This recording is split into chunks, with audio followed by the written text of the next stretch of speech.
Non, pas du tout. Le défilé du 14 juillet, d'abord sous la forme actuelle, date de 1919, c'est-à-dire qu'il évoque la guerre de 14-18. Il y avait Philippe Pétain en tête du défilé. En plus, il a été remis en cause sous sa forme présente par Giscard d'Estaing, qui a fait défiler les militaires de la République à la Bastille. On s'en souvient même plus maintenant. Mais ce qui avait une force symbolique réelle, puisque c'est quand même plutôt un itinéraire de manifestation populaire que de défilé militaire. Et puis le défilé, il a eu lieu avant la guerre de 14 sur l'hippodrome de Longchamp, et puis avant, au XIXe siècle, il n'avait pas lieu du tout. Donc c'est quelque chose qui n'est pas immuable. Alors, la question est de savoir en fait si, comme ça a été dit beaucoup dans la polémique avec Eva Joly, puisque c'est de ça dont il s'agit, le défilé militaire est une représentation fidèle, finalement, de la nation.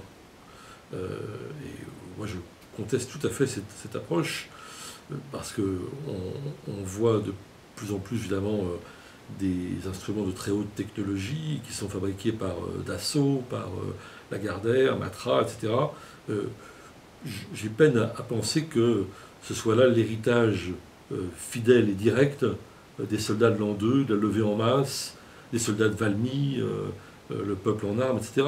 En plus, n'oublions pas quand même que la véritable révolution, si j'ose dire, s'agissant de l'armée, c'est Chirac qui l'a accompli en 97 en supprimant la conscription.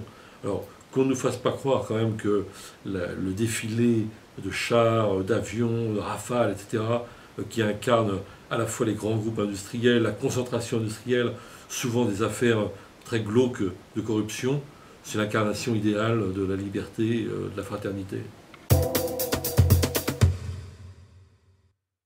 Alors évidemment, tout ça nous renvoie au climat politique, parce que au-delà des arguments de fond sur lesquels j'ai essayé de revenir à l'instant, il y a le fait qu'on attaque Eva Joly, non pas pour ce qu'elle a dit, mais pour ce qu'elle est, c'est-à-dire une binationale franco-norvégienne.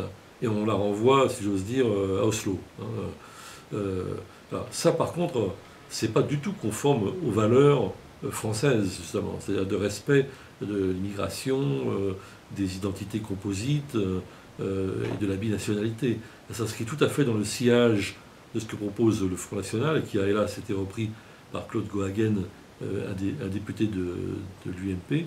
Et là, on a un vrai partage de valeurs, mais qui n'est pas où M. Fillon le situe entre des Français de pure souche, estampillés de lointaine origine, et des gens qui seraient immigrés ou binationaux.